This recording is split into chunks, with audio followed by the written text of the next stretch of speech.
Hi, teachers and friends. Welcome back. I hope you had a blessed day. So, teachers, I had a lot of requests regarding some of the systems I use in my classroom to make managing my classroom just a bit smoother. With a lot of admin, you feel drained, you have a lot to do. I know it's a lot. There's a lot of paperwork you need to do and places you need to file it and things like that.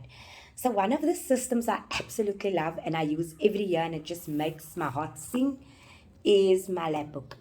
So a lot of teachers ask me, what is the lab book? How do they use the lab book?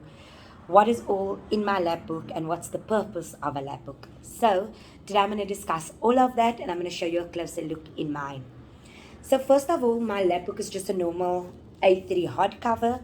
You can take any book. My colleague, she has a binded book. I'd like the ARC system like I had with my teacher planner last year. I'd like to do that, but I don't have enough ARC, ARC binders, so I wasn't able to do it. Anyway, so this is a normal book. You probably heard of it before, or you probably have a book like this in your classroom. Mine is a combination of three books. This lab book is a combination of three common books you use, which is your incident report book, your observation book, um, and your um, and your checklist. So you can see I have three sections, which is my observation, my notes, and my checklist. What I include in this book, I include a behavior management plan, a incident report, a parents consultation form, a observation sheet, and that is all in my observation section. Then my notes is where I make notes for group work that I do, general notes of my class, how many how many learners at risk I have, how many language barrier learners I have, and things like that. And then my checklist, obviously, with my results after baseline, after assessments, normal things I check off according to the SPAs. So I'll all host that in that section. Then the checklist section is divided into first term, second term, third term, and fourth term. This is just to make it easier to get around. The reason why I use this book, yes, teachers, it's a lot of prep work before the time, but believe me, it is so worth it. It has saved my life more than once. Honestly, it has saved my life more than once. So the reason why I use this book and the reason why I combined everything in one, so it's easier when I'm having parent meetings, or the reason why I use it for parent meetings. I use it for filling in my SNAs because it has all that information I need right here.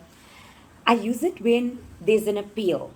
If a parent appeal or a parent is unhappy with my services, I'm able to pull this book and I can show them exactly what's happening.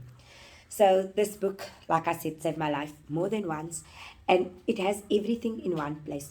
Instead of me having a file for incident reports or having a book for incident reports, instead of me having a book for checklists or filing my checklist in my assessment file, which I do, but I keep it in here because when a parent comes to see me for a parent meeting, a one-on-one consultation, I don't have to have a learner's portfolio. I don't need to have my assessment file. I don't need to have my incident book. I have everything I need in one place and I don't need to run around like a headless chicken. Anyways, enough about that. Let me flip you around so you can have a look at what's inside my book and what I use it for. Okay, so this is the front cover of my lab book. It just has my name, the lab book, and the grade. And then I love quotes. I love everything about quotes. So this is all you need is faith, trust, and a little pixie dust. Sometimes we need some magic. Then I have my learner's observation, my notes, my checklist, my terms, and this is just circles I cut. That is just circles I cut and I paste it in with sellotape. I do have a interleave inside to make it easier. Okay. Then I have a class list over on this side. I'm not going to show you. My class list is number my kids 1 till 40, so they're in that order. My class list keeps record of parents that come and see me. So you would also go another class list based on the meetings we had when parents came to see me. I would date it according to that. So that is just like a communication log with my parents. That's in the front section. Remember, I have a communications log in my planner, but I also keep one in here because then I'm holding it in one page. So I just cut this. This is just, I cut the margin off so that I could make a tab. So then I do have a few documents. My behavior management plan is not in here yet. I'll paste that on top here. That will go in at the beginning of March or at the end of March, where I have more understanding of my children's behavior, their ways. I have made observation about it, but I've not yet done it because especially with the change of the grades, it's quite a bit. Then this is a form that our school gave us. So I can find all of this, but like I said, I'd like to keep it on one place. So the incident report has the date and the time the incident occurred, who was involved in the incident, when the incident occurred, like where, on the way to school, outside the school grounds, in my classroom, in the playground, at the tuck shop, things like that, and a few notes I can make, and then I sign. If I need more incident sheets, I'll cut it out and fill it out in there. I'll paste it on there. Then I have parents' consultation forms, the parent's name, the date the parent came to see me, the learner's name, what I'd like to discuss with the parent or what I discussed with the parent, and the parents' comments, what the parent said. I sign and I date it. I do make a copy of this. And place it in the learner's portfolio. Then the observations. These observations I do when I'm taking how they work in groups, how they work independently, their handwriting, their reading, and all of those observations I make in here. This is for more like incidents with fighting, swearing, the learner got hurt, ran, fell, broke an arm, whatever that happens, that would go there. And this is the observation I made. So I have one like this for everybody. Some children have a lot already filled in, others have nothing filled in yet. I'll have like one or two things filled in for them, but most of the learners would have something filled in already by now. Then my notes section, and this holds my groups. I have different groups in here. This is my green group, my yellow group, and my red group. This is according to English baseline, Maths baseline, and then I'll have another sheet for English baseline. So my groups are in shapes for Maths.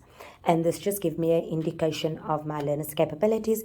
And this is general observations with my learning support and my language barriers. Then I have my checklist. So that's my checklist, term 1. And you can see my tabs are lit bent already because I've been using the book. So I haven't put in my things yet because I didn't want to show children's results and things like that. But that is just the baseline according to the department and the diagnostic test that I got from the department. And then you can see here I have numbers, number recognition. Then I have single sounds, if I can identify single sounds, phonological awareness, reading, and continuous assessment, and all of that. And like that long. It took me like a day to set up, less than a day to set up, but it saves so many lives when it comes to doing all the work I need to do, and that's required. So I hope you found this useful and informative and something that you could use in your classroom. You don't need to go with what I'm saying, but this is just what I've been using, and it's really been a lifesaver. Thank you. Have a blessed day further.